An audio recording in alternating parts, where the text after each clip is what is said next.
Welcome to the Media Roundtable, where we dive into the forces reshaping podcasting, audio, and creator media in service of marketers who power it.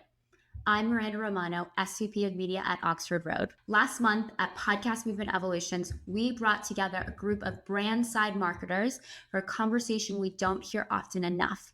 Not whether podcast advertising works, that's already been proven, but where brands should be buying today, and specifically what role independent creators play in that mix. And it's something that hits close to home for me, having been a part of this industry for over 13 years. Because in many ways, independent creators still represent the spirit of how podcasting was built. Close relationships with their audience, the brands, and a real sense of trust and community that forms around the content. And that's what ultimately drives impact for brands. And to unpack this, I was joined by marketing leaders representing Shopify, Octane, and BetterHelp. They'll introduce themselves in just a second, but together we represent different perspectives, all with strong points of view on what actually works. We get into what really changes when you work directly with an independent creator versus buying through larger networks, what the performance data actually shows when it comes to engagement, efficiency, and long-term value, and yes, the trade-offs, because buying independent isn't always the easiest path. But as you'll hear, for a lot of brands, it's become one of the most effective. If you're investing in podcasting or thinking about it, this is a conversation worth paying attention to. Let's get into it.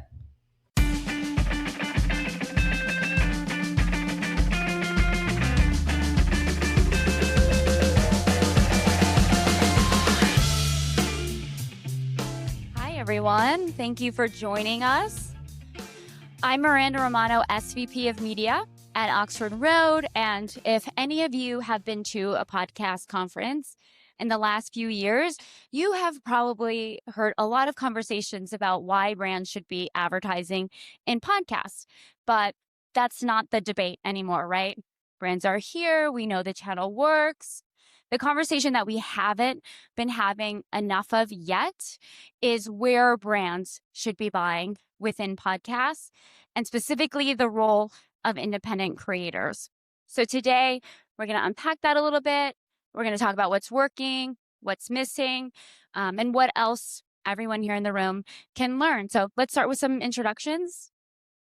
Hey, I'm Jessica. I run brand marketing at Shopify. I'm Bryn Greenelsh. I run audio marketing at Stamps.com and ShipStation. Hi, everybody. It's great to see all of you today. I'm Brittany Clevenger, and I am a Senior Director of Growth Marketing at BetterHelp Online Therapy, and I scaled our podcast, streaming, and radio, and now I work on brand integrations. All right. So I want to start by setting the table. When a brand works with an independent creator versus working with a major network, what changes, Bryn? What's different? So the primary thing is just access to the host. I have been able to get on host calls and go back and forth with the creators and spitball ideas and brainstorm, and the hosts are just very, very eager to make the integration work. But really it's the access to the host and being able to have a bit more of a partnership. Got it. Brittany? Yeah, that's access is huge. I would say the first one that comes to mind for me is flexibility. And I think that's really underrated, and we don't talk about that enough, right? Yep. Because when you've got a huge marketing budget or even a small marketing budget and you're trying to prove out a channel, things change, budget shifts, like the flexibility and the excitement from the host to make it work for you. It gives you the opportunity to really have each other's back. Like if you are flexible and we need to change something, shift something, move a schedule, they know that we have their back, right? We'll always make it up to them. And so I think the flexibility and the true partnership it just feels really deep and authentic. Yeah. So it's the accessibility, the partnership. I heard the word yesterday, sweat equity. It's like they've got a personal investment in really making it work. And that unlocks the flexibility, the customization, the diversification, and even what we see is like there's a lot more muscle put into that partnership. Yeah. So Creatively too, right? Like, and the yes, creative is next level because they're so passionate and they really want to make this work. You said the sweat equity, like yeah, they've got to make this work. Like podcast yes, is the land of dreams. This is where dreams come true. And yeah. it is, you know, the creative is great. There's an opportunity that comes from the access of the host. But yeah, I think the creativity that it unlocks is really amazing too. Yeah. So I want to build on that, right? Because at the end of the day, brands aren't just working with independents because it feels nice, although it does feel nice. And, you know, maybe that's part of it too, but they're doing it because it works.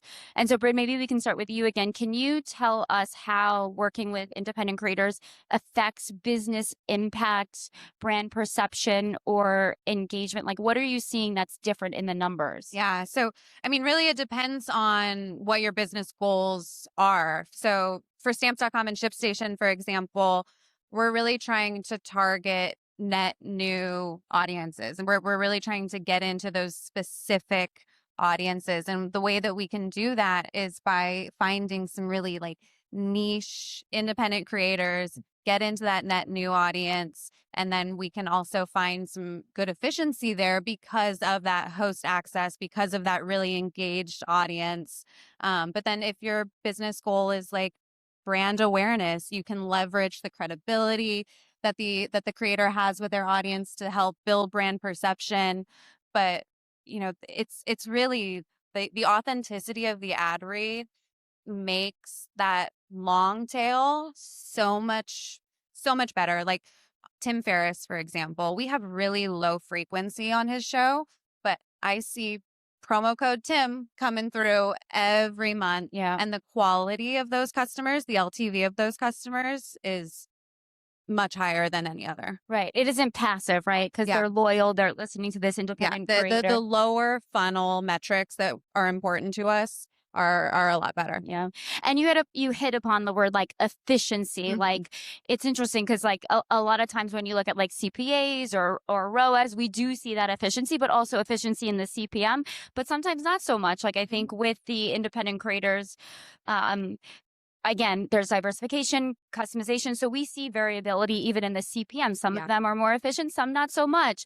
But in looking at our own, you know, over $1 billion of performance data that we have in orbit, 80% of top performers in our database are independents. Yeah, they're so efficient. And they perform so well. Higher LTV across the board. It doesn't matter what vertical the brand is in. Like podcast is consistently, because I used to work on the agency side as well. Shout out to the agencies, y'all. Any vertical I worked on, podcast was always a top performing, higher LTV, higher ROAS channel compared to like even some of the lower funnel click channels, which is just mind blowing. Yeah. One of the big business impacts, hear me out, y'all, hear me out. One of the big business impacts, stay with me because I know it sounds crazy. Small and not even small, but independent creator shows, and lots of them will take you to being a household name. Yep.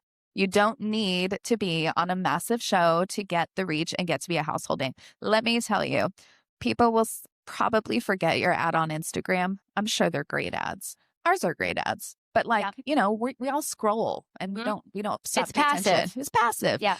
But they will absolutely remember that they heard your brand on their favorite super small niche podcast. And they're like, wow, you really went there. You are really supporting my small creator. And if you are new to podcast, just use an agency. Just do it, right? I mean it, because like you probably don't, it's going to take you forever to figure out the space. It's going to take you forever to figure out how to access these hosts, find these shows. Just go to the experts. That agency fee is the best fee that you're going to pay for them to, I know, I swear I'm not on the agency side We're not anymore. paying her. No, she's not paying me. No, we're I not. say this, I've said this on a lot of panels for years. Like, if you want to scale your brand, there are so many ways to crack podcast. A lot of people do think that just going straight to the huge shows is it. I think that you need a diverse portfolio of small, medium, large shows. And it's very difficult sometimes to get into this industry. The barrier is a little bit high. We need to make it a little bit easier to figure out. So I really can't say enough. Just like if you're coming into pod, go find the experts. Don't waste the time. Get on the small shows and it'll be so worth it. Love it. So if you think about some of the biggest podcast names out there today, Joe Rogan, Dax Shepard, Ashley Flowers, they all started out as independent podcasters. And some lucky brands got in very early. And Brittany, you've been doing this a very long time, not just at BetterHelp, but at your former agency. So can you tell us about a creator that you got in early with and the value that you see from that partnership and how the relationship has evolved? Yeah, I think, this one's interesting because so many shows end up at network. Sometimes they stay independent. So I think where they end up doesn't really matter. But like you just heard Anthony and, the girls on the last panel, that shout out was so beautiful and so meaningful. I love what Anthony said. He said, your show was 3 months old and BetterHelp placed an ad. We don't wait, right? Like we don't wait. If it's great content, we want to get in, whether that's with a network or whether it's independent. But I thought that was like a really great example of a show, even if it's with a network, that don't wait. If you're a brand and you see an opportunity, it's a beautiful fit, take the risk. It's worth it. Yeah, that first mover advantage before pricing and flexibility potential goes away. Jess, I'd love your perspective being in somewhat of a more competitive category. I actually don't think we're in that competitive of a category. Shopify is obviously an e-commerce platform, but we're really in the business of building entrepreneurs. And so very little need to build awareness of Shopify. What we need to do is open the category of entrepreneurship and encourage more people to become entrepreneurs. So a lot of what we traditionally had done in podcasting was very bottom of funnel, sort of like dynamic work, really sweeping the bottom of people who are already ready to move on to Shopify from another platform or convert. What our work is really building entrepreneurship and making people understand that their favorite creators are not just podcasters, but they're CEOs and they're entrepreneurs and they're building businesses outside of podcasting as well. The best example of someone who we knew was going to crush it the day she started the podcast was Emma Green. She, from day one, is the perfect representation of what Shopify embodies, which is anyone can be an entrepreneur. You got the grit and you got the hustle. And now she's built $1 billion businesses all on Shopify. And so we were with Aspire from day one, and she's absolutely crushed it. Of course, in every part of the funnel, but truly, both the top and the bottom. Others that I think have found earlier, just one that I was on a panel with yesterday, the Tiger Sisters. Who else from our side of the house? We really do look for those people who can authentically tell stories of building on Shopify and more than just a merch business, which is amazing. And we love that. And merch is a great category, but those who are actually building businesses that, will become billion-dollar businesses. Podcasters are the biggest creators in the world. For a long time, we just worked with YouTubers or TikTokers, but podcasters hold everyone's attention. And I'm excited that a lot of that work has moved on to my team. Yeah, that's a great segue because I want to talk about scale. Jess and Brittany, I'd love your perspective on how you guys are balancing the need for reach with wanting that authenticity that you get from those independent creators. And in terms of download numbers and audience size, how small are you willing to go? I can start. I thought you said it best. I don't believe that the next super influential creators will be the Mr. Beasts or the Joe Rogans. It's going to be those who speak to a very niche audience, but those audiences are so engaged that they are on the podcast the second it comes out. They are buying everything that you tell them to. They are interested in all of your sponsors because you know that they care. And that doesn't necessarily come with scale. It comes with a super intimate relationship with your audience. And so we love the big. We love the mass scale, of course. Yeah. We've been on Call Her Daddy for a few years now. Alex is the best. But we also love those who are speaking to a super niche audience because they definitely convert better. But they also really do encourage entrepreneurship in a way that we can measure and see. So I do really think it should be both big and small. I agree. And now I want to give a shout out. This panel is sponsored by Podscribe. Just kidding. It's not. If you haven't used their incrementality tool, it's awesome, right? And it helps you really. Now we have this down to a science, right? 7 years ago, I was for sure just like slinging ads on podcasts. Now it's so much more of a science because we have the tools. The industry has really evolved, right? Like lots of leadership with, Podscribe and the wonderful agencies. And so it helps you achieve that scale more tactfully, and you're spending your dollars wisely because now you can see if you're using a tool like Podscribe, you can see, okay, I'm going to reach, 40% of these listeners on this show are new listeners. That's really valuable information, especially now, 5-6 years ago, people maybe would listen to like one podcast, two podcasts, right? Like now we know year over year, so many more people are listening to podcasts and they're listening to more podcasts, right? So having it down to a science to achieve that scale is also really important. And it helps us be able to tell the difference between, is this large show a good choice and a good risk for my money, or, a bunch of small shows that are going to help reach more audiences. Yeah. It's a balance, right? Yeah. Serving all sides of the funnel. Have you guys looked at the impact of the sort of like tier 2, tier 3 creators versus tier 1? That just means like according to size, right? Yes. Yes. Yeah. Oh my God. Yes. We love the small shows. That's why I'm saying like get an agency because chances are you probably are not going to have the 10 people you need on an audio team internally the army to handle the logistics of booking these shows, but it's so worth it. So yes, we will go really small. It really just is about bandwidth and making sure that we have the the agency support or the bandwidth to really support it, but it's worth it. Yeah. So let's shift to creative.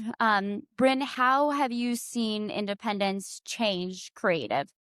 Yeah. So like I was saying earlier, I've been able to get on calls with these creators and like go back and forth and spitball different ideas. And, they're just so eager to really make the ad reads work.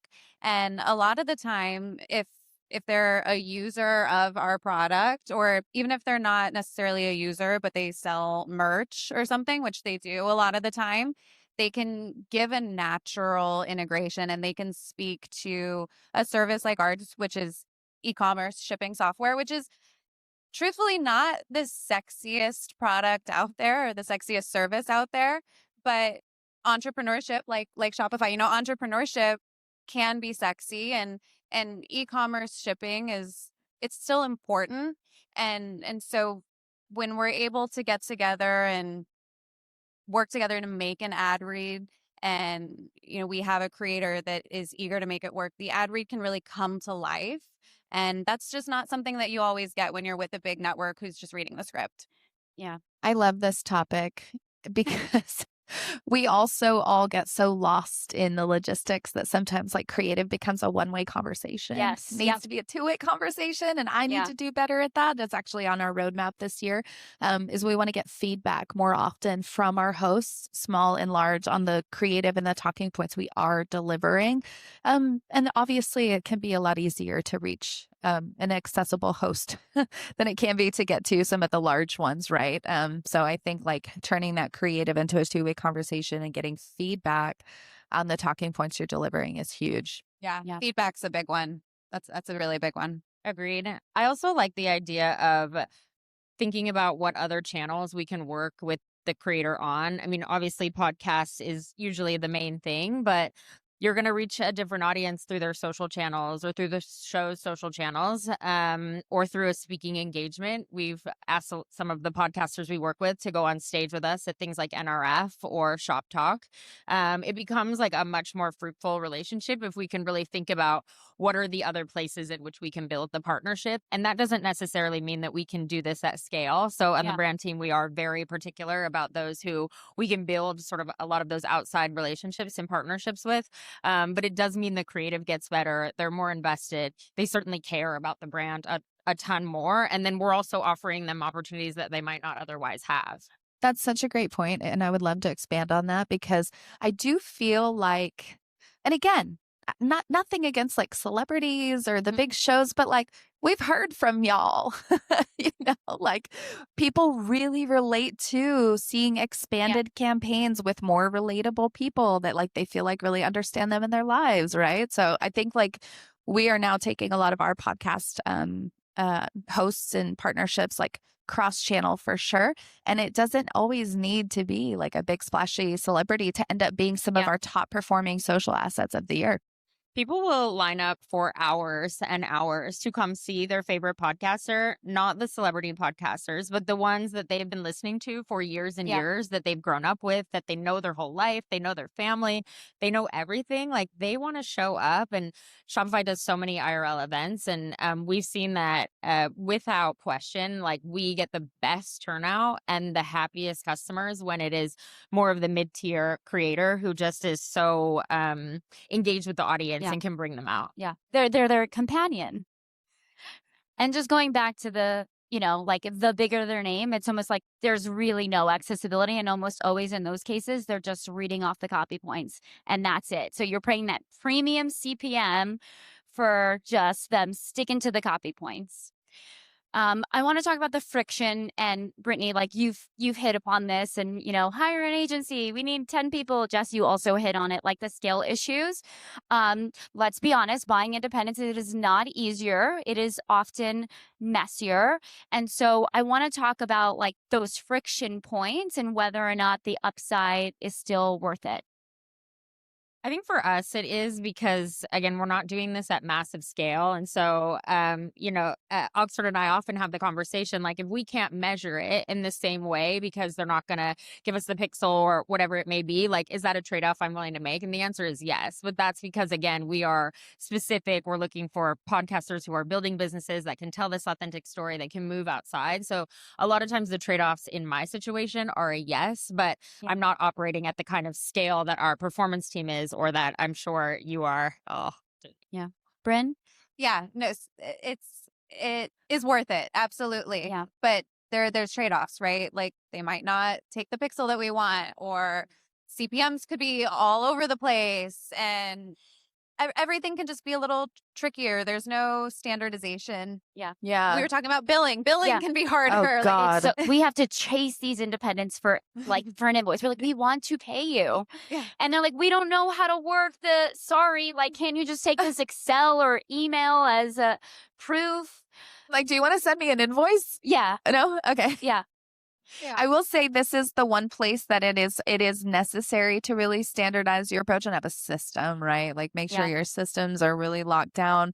You just got to be quick and efficient to know what you're communicating to them. There can be so much education, like you guys have all touched on, especially like, what's a pixel? I'm like, oh boy. Yeah. Here we go. But it's worth it for sure. But have your system down, know exactly like what you need, what your non-negotiables are very quickly, so that you don't waste too much time. It just amplifies the fragmentation that we're already living with on a day-to-day basis, right? What do you all wish were different?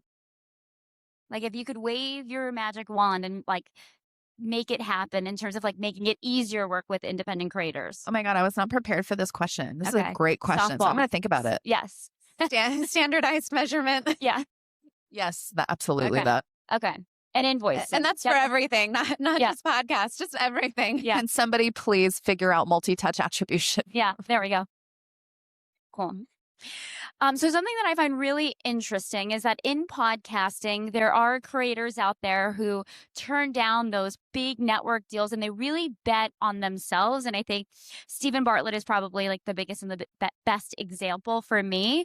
Brittany, when a host or creator does that, right? Like, what does that signal to you when they make that conscious decision and turn down loads of money to remain independent? Oh, yeah, that's huge. We love people that bet on themselves, right? And we're going to support them all day, every day. And then we are the ultimate connector. And I think everybody on this stage is the same way. Like, we talk, we refer shows, like we share trade secrets. So when someone takes that bet on themselves, we also do our part to help make them successful. And we love to support. So let's keep the industry that way. It's a fantastic industry. I never want to leave audio, but that's what that says to me for sure. I love it. It just goes back to that partnership, right? Yeah, like I need your show to continue. Yes, it's really good. I also think it signals flexibility, like that they are willing to do something that may be outside the box. I mean, we've done specialized shows with folks like Steven, and now with the new host on Flight Story, Maggie Sellers, we've done mini episodes with Emma, who I know isn't independent, but you know, I really do think it signals that they're willing to work the brand and think about like what works for us. Also, I think it means that they're going to want a longer term partner. And so really thinking about how can we build those longer term partnerships so we're not always chasing the like, okay, what's the next 3 months? What's the next 3 months? Yeah. Exactly. It's, the whole like ethos of these independent creators is that they're not willing to sacrifice the sanctity of this thing that they've created. Yeah. And that ethos extends to advertisers. They're not going to work with someone necessarily that they don't align with. And there's been times where I've had creators say no, like the alignment's not right. And I actually love that. And I love when that. they say no, I'm like, respect. And put you on the next one. Yeah, because the ad read probably wouldn't have been great and the audience would have seen through it. And that's totally fine. But we also have creators who are like, yes, I love ShipStation and I use ShipStation, or my audience has a ton of business owners in it and they're really going to see the value in this. And that's when the magic happens. And that's when you know it's going to be a really valuable long-term partnership. I used to use ShipStation. Did Look you? at that. Can you give us an ad? Just kidding. I know. I'm going to sponsor everything while I'm up here. I'm so glad you mentioned flexibility because it's such a great point. We were talking about how it can be super, super difficult to work with some of the independents. But man, on the other side of the coin, some of their teams are like top notch, deliver everything on a silver platter. And I'm like, holy cow, I didn't have to do anything. Yeah. I didn't have to brainstorm my own creative concept. For your whole show. So some people like, big shout out to like School of Greatness. Like their team is just phenomenal at delivering and deliverables, deadlines. We don't have to babysit and keep them on deadlines. So I'm glad you mentioned that because it's a really great point that some of them are just like their teams are incredible. Yeah, I would actually agree, right? Like not all independents are creative. Like some of them are even more on top of it. Like from a major network, it's like, it'll take us 2 weeks to pull the download numbers on all of the baked in reads that you're buying. It's like 2 weeks. And with some of the independents, it's just like, we don't even have to ask. It just shows up in our inbox and it's amazing. They do all of the heavy lifting for us. What do you guys think that like says about their relationship with the audience? I think it means that they're not willing to sell the audience something that they don't believe in. And it establishes that credibility that they have. And I think that is so important because, for us as advertisers, we're leveraging that, but not in like a predatory way, like, oh, the audience trusts you, let's sell them something. It's not like that. It's like I was saying, it's about finding that alignment where the creator really believes in what you're selling and they know that it's going to add value to their audience, and it's that long-term partnership. It hopefully means they're not going to stuff 16 ads into a show. That's what I was getting at. Yes. That's what it usually means. Obviously, the most important thing and the reason we all have jobs is the listener experience is the most important thing. If you care about the listener experience, your ads are going to work because they're going to listen to your ads. Correct. So I think they tend to really care more about the science of delivering the ads at the right time, at the right frequency. And, we don't want to be listening to something super heavy and vulnerable and authentic. And then it's like, here's an insurance commercial like plopped right in there, right? Like there's a way to deliver the ads. And I think the independents take it a little more seriously sometimes. I mean, so serious. Like when I am talking to independent networks, creators versus, it's always about community, fandom. It's like that comes before anything else, which is why we see lower ad loads. The majority of the reads are host read ads. They go longer on the reads. Like for all of those reasons is what makes it work, in many cases better. And it brings us that efficiency. I think those words are so important, community and fandom, which are usually associated with YouTubers or Instagram creators. And I think audience is typically the word used in podcasts, but I really do think like the community feel of someone who trusts their audience, has brought them along, shows up week after week to run their podcast. It's such an important, that idea around fandom and community, which I think applies to podcasters even more than other creators. Yeah. So we've got a couple minutes left, and I want to close with some practical advice. So for brands in the room that have not worked with independent creators, what advice would you give to them, and where should they even start? I would say call an expert, call an agency, call a consultant, call a brand. I have so many people that, request 30 minutes on my calendar and end up talking forever and talking shop and educating each other. Audio is like literally the best media industry. And I've worked in most of them. So get time on somebody's calendar and learn the tricks of the trade, but go to the experts and don't waste your time for sure. Yep. Go to the experts. It can be a handful. So yeah. I agree. I also think, it's important for someone internally to also truly understand the audio world. I really have pushed the folks on my brand team that work with Oxford to educate themselves and for us to become experts as well, because I don't want to be the person in the room that doesn't know what they're talking about. And so audio is a lot different than YouTube and Instagram and all the other channels we work across. And so I really think making sure the expertise also sits in-house in addition to working with the right agencies. Yes, and I have a lot of tips. Sorry. This Okay. one's good. I used to tell my new clients coming in at the agency, I would say, look, here's the deal. I wish that I could just promise you everything's going to work. Yeah. It's not. You have to have a test mindset. You got to know some are going to crush it, some are going to be okay, and some are going to suck so bad. You have to give it time.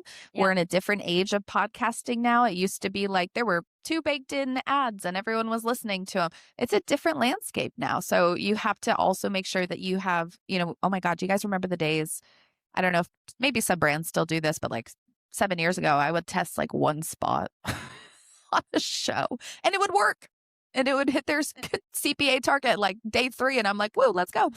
It's not like that anymore. You got to spend time on the show, let the audience get to know your product, deliver great creative, be very test heavy.